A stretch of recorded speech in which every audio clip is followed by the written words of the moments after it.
Hello students, myself Dr. Rupali Kikur, Assistant Professor in Civil Engineering Department, SUAT Vasa. Today I am going to discuss about the global environmental issues part 3, and already I have explained the part 1 and part 2 regarding global climate change, then sustainable development, then all the three basic issues. Now in this topic, today I am going to talk about the solutions and how we can try to reduce this global issues that we are facing at global level. So in this content I have included carbon footprint, cleaner development mechanism, which is called CDM, and international steps for mitigating global changes. So first we'll talk about carbon footprint. Now what is the meaning of carbon footprint? So here in this figure you can see there is one footprint is shown, and by each activity how much carbon that we are emitting, that will contribute to your footprint. Means જ્યાં જ્યાં તમે ચાલો છો ત્યાં ત્યાં તમે કેટલું તમારા થ્રુ કાર્બન પ્રોડ્યુસ કરો છો, basically that is the meaning of footprint. So basically it is the measure of total amount of carbon dioxide and other greenhouse gases which are emitted directly or indirectly caused by an activity or which are accumulated over the lifespan of a product, person, organization, or even a city or state or a country. So basically this is the measure by which a company or individual, they can calculate how much carbon emissions they are producing during a project or a time period. So basically throughout your life cycle, how much carbon or greenhouse gases that you are producing, and that is affecting your global climate change. So basically the standard classification is very difficult. So this standard classification is defined by greenhouse gas protocol, which is used by the corporate emissions for reporting them, and that is given by World Business Council for Sustainable Development and the World Resource Institute, because it is very difficult how much carbon dioxide and other gases you are producing. So these are some of the statistics given how much greenhouse. So there are three types of emissions which are generally considered in calculation of carbon footprint. So first is considered as a direct emission. So that results from the activities that are from the organization and they can control their activity. So the majority of the direct emission that will result from the combustion of the fuels, and that is directly producing CO2. तो industry में जो भी मतलब fuels use करते हैं that are directly emitting carbon dioxide. Also other organizations, they are also emitting some greenhouse gases by burning it and for the production of cement. So basically industries, they are more responsible for direct emission. Next is indirect emission. You are not directly emitting but indirectly emitting. So that is generally considered to be scope 2. That is due to use of electricity. So at your home you are using electricity, but for the production of that electricity, somewhere some renewable sources has resulted due to greenhouse gases emissions. So workplaces generally use the electricity for lighting and other equipment, and this electricity generation comes from the range of sources which includes the renewable resources, and they are contributing towards carbon dioxide and other greenhouse gases. So this is generally termed as scope 2 emission. Third is indirect emission from the product and services. It is not electrical consumption, but whatever product that you are purchasing or any product which is purchased by the organization, that is also contributing towards the carbon footprint. So each product or service purchased by an organization contribute towards the emission, and this way the organization uses products and other services, therefore affects its carbon footprint. So manufacturing company is indirectly responsible for CO2 that are emitted during the transportation of the raw material. transportation में fuel use होता है, as well as emissions from the distribute करते हैं, use and disposal of their finished product. Air travel, use of paper, use of packaging material by other companies as well as by individuals, that are also responsible for the indirect emission, that is called as from products and services. You are not directly emitting but indirectly emitting by using those products and services, and generally it is termed as scope 3 emission. So here all these scope 1, scope 2 and scope 3 emissions are given. So scope 1, that is direct, scope 2 and 3 are indirect, scope 2 indirect, that is basically due to use of electricity, and third, that is due to products which are we are using, that is called as from the purchased product and services. All these air travel and waste disposal, vehicle movement, etc. So how to calculate this carbon footprint. So to incorporate all the three types of emission, it is very complex task for any industrial establishment. In addition, published carbon footprints are rarely comparable to several reasons. आप compare भी नहीं कर सकते.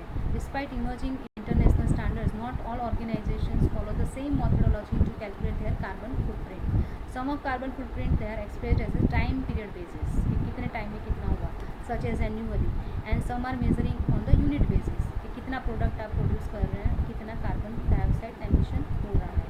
So there are two bases, time or that is on the unit basis. Carbon footprints are usually calculated to include all greenhouse gases. ऐसा नहीं कि only carbon dioxide you have to consider, because other greenhouse gases are also responsible for global warming, and they are expressed in terms of CO2 equivalent, and generally it is called as term of CO2e, that is equivalent.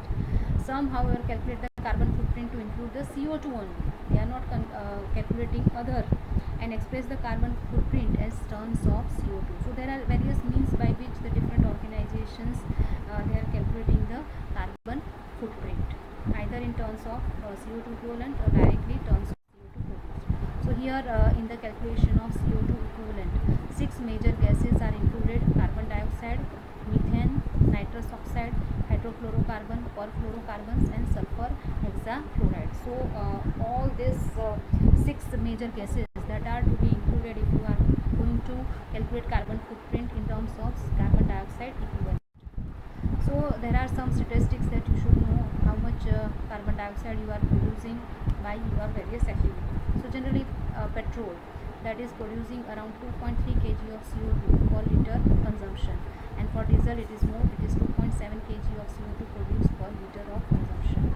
Each activity that you are doing, how much you are adding to your carbon footprint. So around 1 kg of CO2 can be added to any personal carbon footprint. If you are traveling by public transport, for 10 to 12 kilometer, it may add up to 1 kg of CO2. If you are flying through plane, it is 2.2 kilometer. So you can just see the difference from air travel and from your public transport.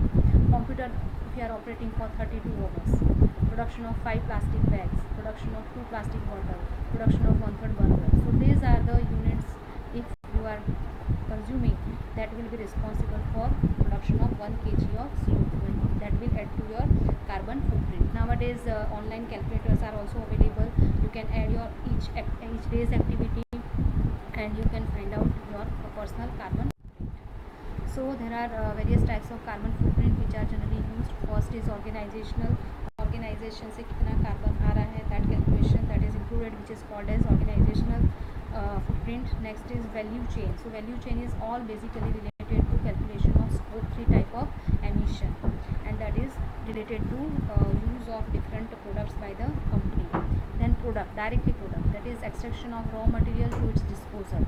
So the whole life cycle of your starting from purchase of raw material to its disposal, that are all related to product are to be calculated. And supply chain, so this is all related to your delivery chain. So whole delivery of your product to the consumers, how much it is contributing towards the carbon footprint. So these are the types of carbon footprint. Now there are various benefits of calculating this carbon footprint. So waste in any form is bad for any business. So if you are reducing this waste, then indirectly you are reducing the cost, which improves the business bottom line. So that is beneficial to you if you are trying to reduce the waste. Carbon footprint helps to identify the waste or inefficiency. अगर आप waste ज़्यादा कर रहे हो means you are inefficient. So you can try to minimize it in terms of energy and terms of raw material consumption. Also it is a very powerful tool to understand the impact of personal as well as organizational behavior on global warming. आपका industry आप खुद कितना global warming की तरफ अपना contribution कर रहे हो. So that is very important to understand how much you are affecting to your surrounding. Then publication of carbon footprint that can increase the brand value. Those industries that they are keeping environment in their mind, they are having good brand. Then new generation employee, because nowadays the people that are new generation people, they are very much concerned about the environment. So they are also preferring to work with the organization with such green credentials. So these are some of the benefits of calculating carbon footprint. So now we'll see that how much share of carbon footprint is by the to the contribution towards the worldwide. So China has maximum contributions 28%, United States 16%, European Union is 10%, India 6%, and all these share of the world's carbon footprint that are given in this figure also. So how to reduce this carbon footprint?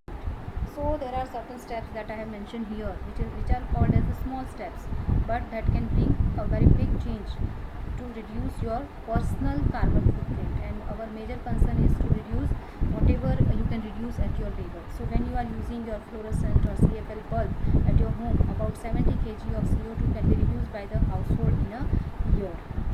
Then if you are planting more and more trees, and you can become carbon neutral. जितना भी carbon आप emit कर रहे हो उसको आप erase कर रहे हो by planting more and more trees, because a single tree absorb about 1 tons of carbon dioxide in its lifetime. Use as far as possible public transport system. अगर near by workplace है, just go with your bicycle or take a walk, so that will be useful for your health also.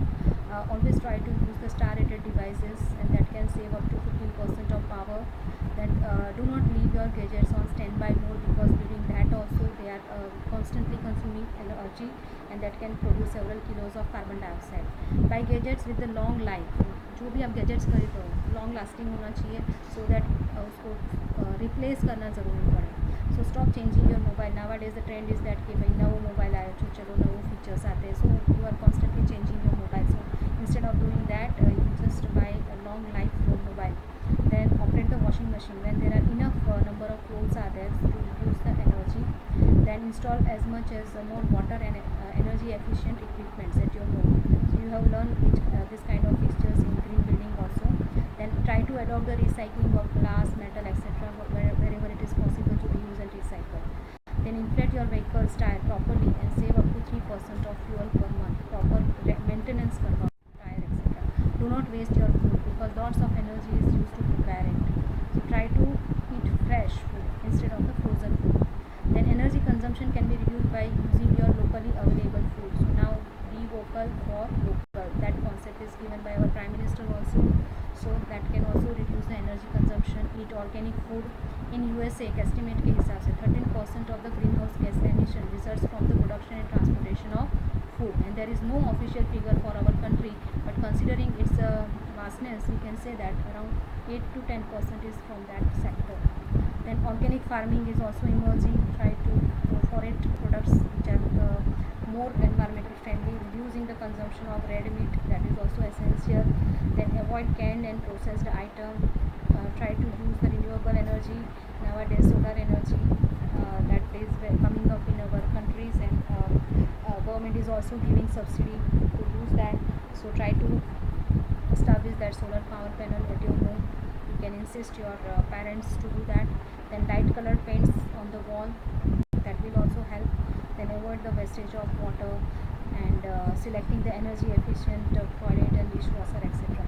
So whatever at your level, if one small step you are taking, then it is contributing towards the very big changes in your environment. Now one another concept to reduce the carbon footprint, which is a concept which is called as carbon trading. So that is basically related to carbon business, and that is its aim is to reduce the greenhouse gases. So carbon trade is having its base from the business technology, which can reduce the carbon emission in fixed time horizon. Fixed time horizon में हमको carbon emission reduce करना है. So in this trade, the countries or the group of companies that are involved, they will transfer the technology to each other. अगर USA के पास कोई technology है तो वो इंडिया से ट्रांसफर करेगा, and under which the carbon emission can be controlled within a certain time frame. So how this business occurs? So the introduction of carbon business is subject to fulfillment of certain requirement. कुछ requirement होती है. Each country they have the cap of the amount of carbon it is allowed. India के पास एक cap है और एक USA के पास cap है. Okay. So if a country or a company fails to meet the low emission target, then there is a provision for imposing penalty. अगर US से ज़्यादा कर रहा है तो उसके आप penalty लगा सकते हो. As in Europe and European and Indian countries it is observed. So according to this trade theory, the developed countries they are having higher carbon emission can be free from responsibility of reducing the emission of greenhouse gases if they purchase the right to release more carbon dioxide in the atmosphere from the countries that have lower carbon emission. Suppose हम बात करें कि भूटान तो छोटा देश है, उसके पास carbon cap ज़्यादा है and they are carbon neutral and they are having less emission of carbon dioxide. Because on the other side, some developed country is there, they are having higher carbon emissions. So whatever extra that they can buy from that country that are having low carbon emission. So under this arrangement,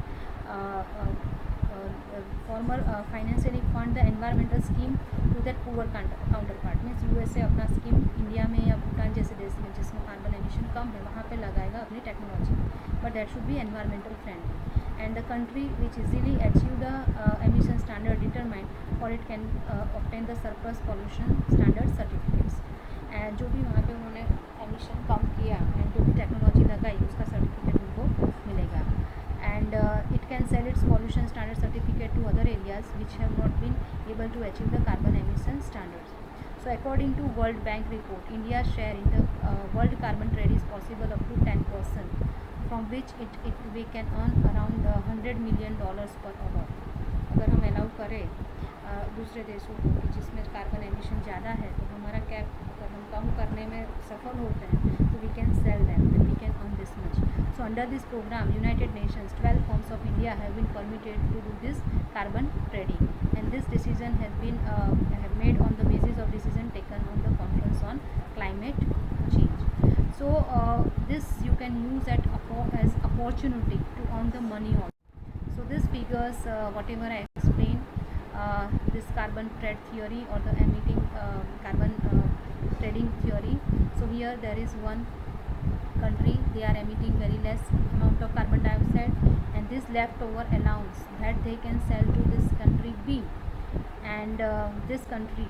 So यहाँ पे उन्होंने इनको cell किया और ये country ने उसको money दिया and this excess CO2 that whatever they are emitting, that is whatever they are purchased from this country A.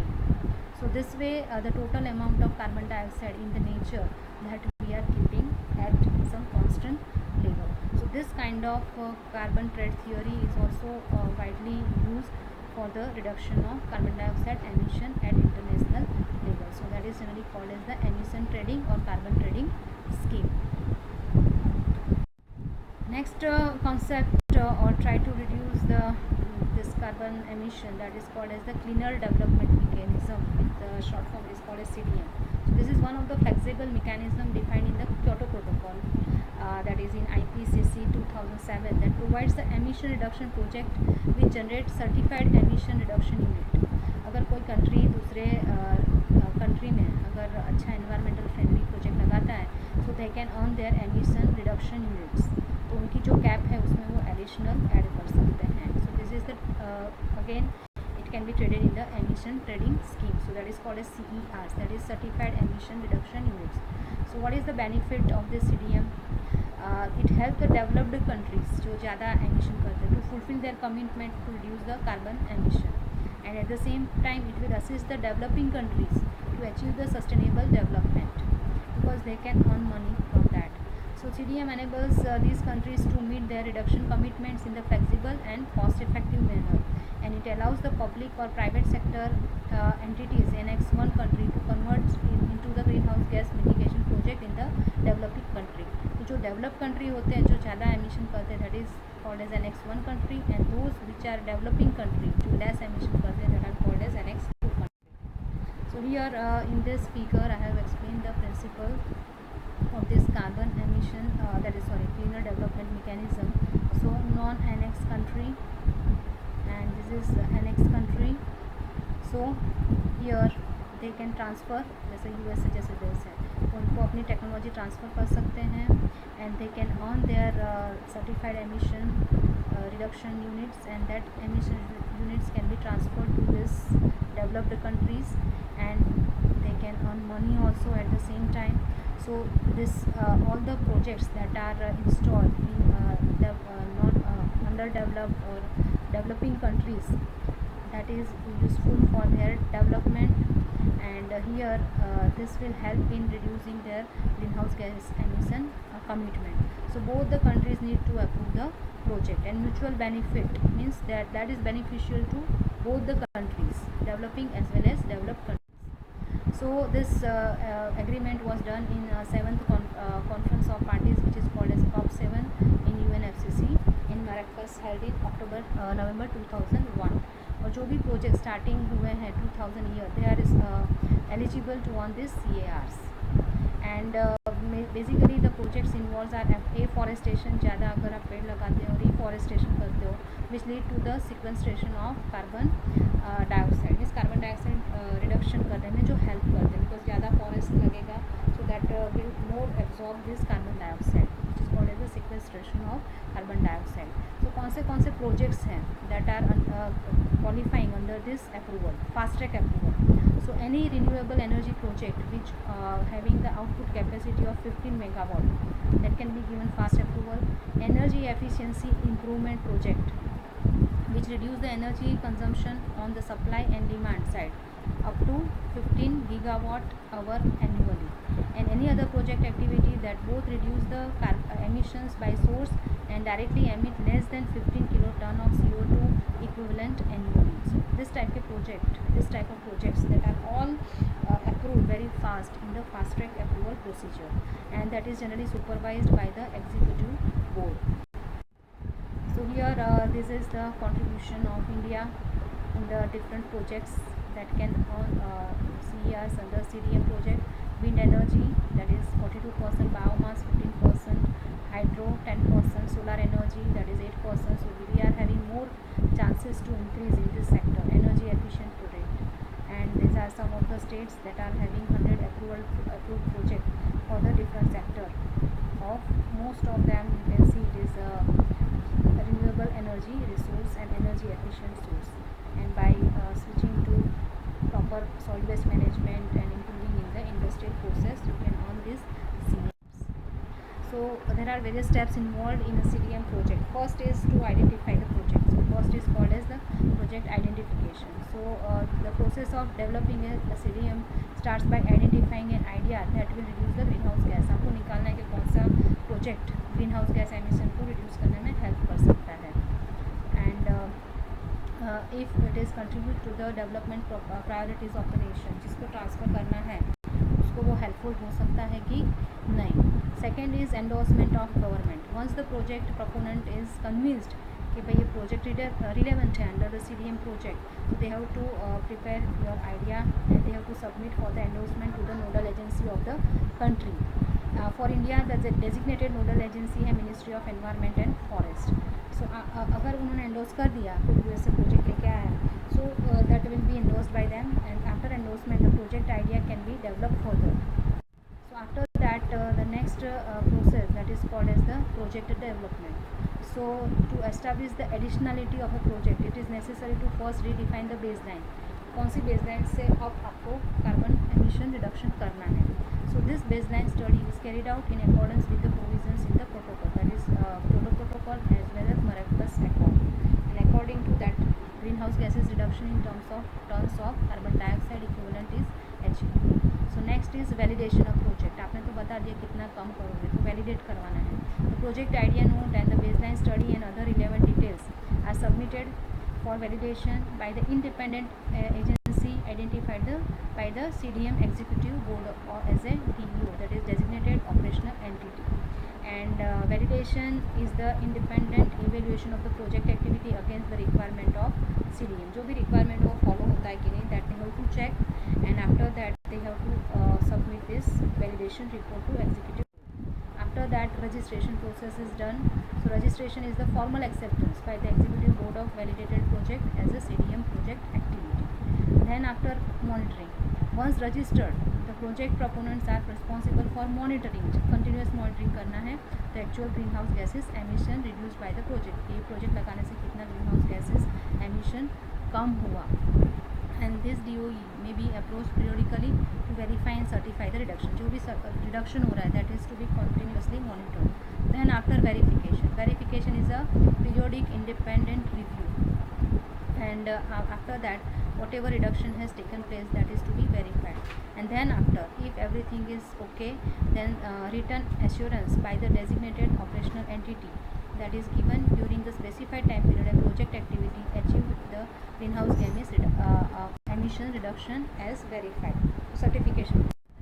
And after that certification, this CERs, that is the certified emission reductions unit, that are transferred, and this project can continue to earn these CERs for maximum of either 10 years with no change in the baseline change नहीं करना है, and 7 years with at the most 2 renewals up to 21 years, and 2% of the share of the proceeds for the CERs must be forwarded towards the adaptation fund for the Kyoto Protocol. So here the continuous process in the different steps are observed for CDM.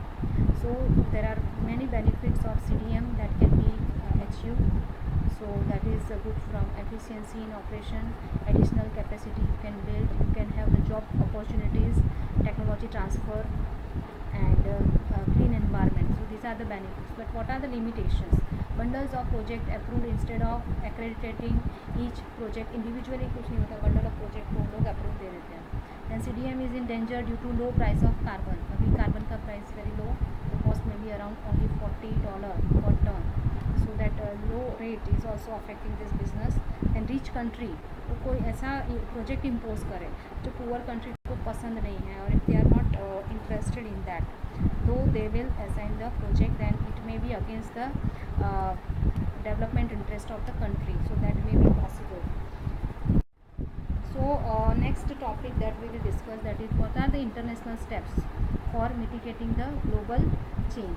So very first is called as Montreal Protocol in 1987, and basically it is related to depletion of ozone layer. World ozone layer is observed on 16th September 2000. So according to this, global agreement to protect the stratospheric ozone layer by phasing out the production and consumption of ozone depleting substance was taken up. कि हमको उसको बंद कर देना है, phase out कर देना है. The treaty is structured around the several groups of the halogenated hydrocarbons that deplete the stratospheric ozone. So in 1994, the United Nations General Assembly proclaimed this 16th September to be celebrated as the International Ozone Day for the preservation of ozone hole. So by that time we are observing this 16th September as a ozone layer day for the protection of ozone. And this is the date of signing in 1987 of the Montreal Protocol of the substance that deplete the ozone layer. उसी दिन Montreal Protocol sign हुआ. So major points है कौन से. All the ozone depleting substance controlled by the Montreal Protocol contains either chlorine or bromine. ये तो वो तो होते ही हैं, that are major responsible for ozone layer. And participating country agreed to freeze the production of CHC 50% by 1999 तक 50% उसको use करना कम कर देंगे. Also to help the developing countries to implement the use of alternatives. अगर आप ये substance कम कर रहे हैं तो alternatives निकालना, तो that ozone depleting substance जो है उसको alternate ढूंढो. The phasing out of the less damaging HCFC only began in 1996 and will go to until the complete phasing out is achieved in 2030. जो लो एमिटिंग सब्सटेंस है जैसे HCFC, उसका भी phase out date 1996 से स्टार्ट हुआ, and complete phase out date is extended up to 2030. Some ozone depleting substance are not yet controlled by the Montreal protocol including nitrous oxide, उसके लिए कुछ काम नहीं हुआ. Climate projections indicate that ozone layer will return to 1980 level between 2050 and 2070 if we will follow whatever steps are taken by us. The two ozone treaties have been signed by 197 parties and making them the first universally ratified treaties in the United Nations history. Due to its widespread adoption and implementation, it has been hailed as example of the exceptional international cooperation. ये सबसे पहला example है जहाँ पे international community ने कुछ अच्छा काम किया. And as per Kofi Annan, he was the 7th General Secretary General of United Nations. He quoted that perhaps the single most successful international agreement to date has been the Montreal Protocol. Next step is Earth Summit. This is also very well-known international step which is called as the Earth Summit, that has given the concept of sustainable development. The conference, that is United Nations Conference on Environment and Development, is UNCED. So Agenda 21 that was established in this UNCED summit at Rio de Janeiro, Brazil, and that has given the blueprint for sustainability. This aspect I have covered in detail, and all these various strategies for the sustainable development were decided, and principles for the reduction of greenhouse gases were established, and changing the attitude towards among the public and government that are implemented. So that is included in the sustainable development. Next is Kyoto Protocol, that is of 1997.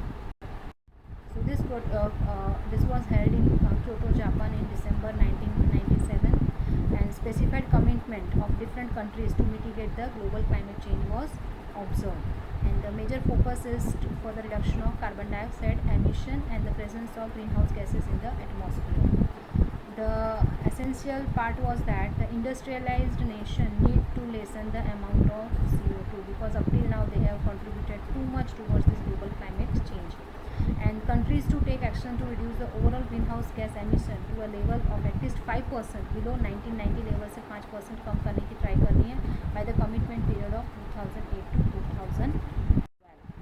Now the latest international step to mitigate the global climate change was taken, that was generally called as the Paris Agreement, held in 2015-16.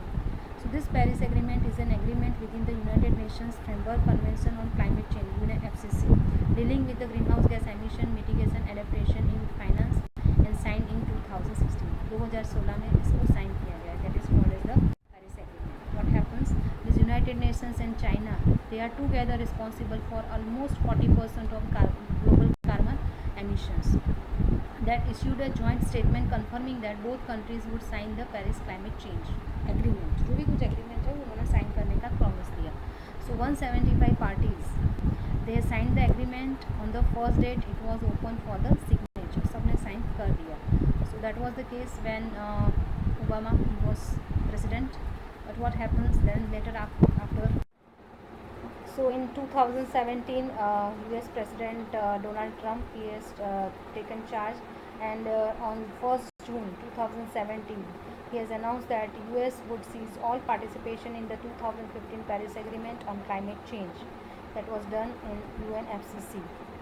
And he stated that the Paris Accord will undermine their economy, and it will be very disadvantageous for them. So he skipped all the sessions of climate change at G7 summit also, and this Trump is expected to snub the next UN climate summit also. So whatever agreement that was done initially by US President Obama, that was seized or that was stopped, all the commitment towards the protection of environment. So this step which was taken, that was criticized all over world by different cartoons etc. that you can see, and how it has affected the world community.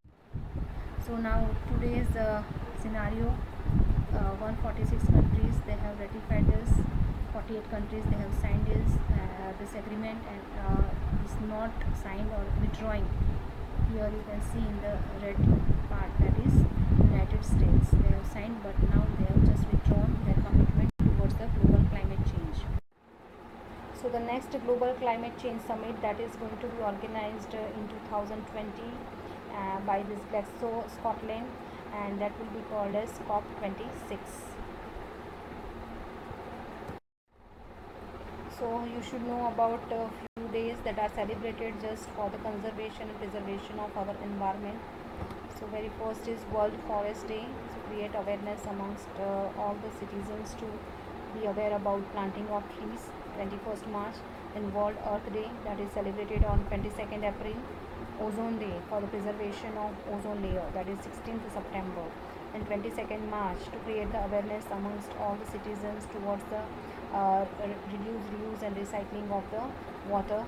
Then overall World Environment Day, that is celebrated to create the awareness amongst the present condition of environment and all the steps that you can take to reduce your carbon footprint or whatever impact that you are making on the environment.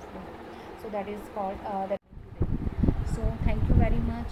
Always go green and think green and try to do your bit of work towards the protection of environment. Thank you very much.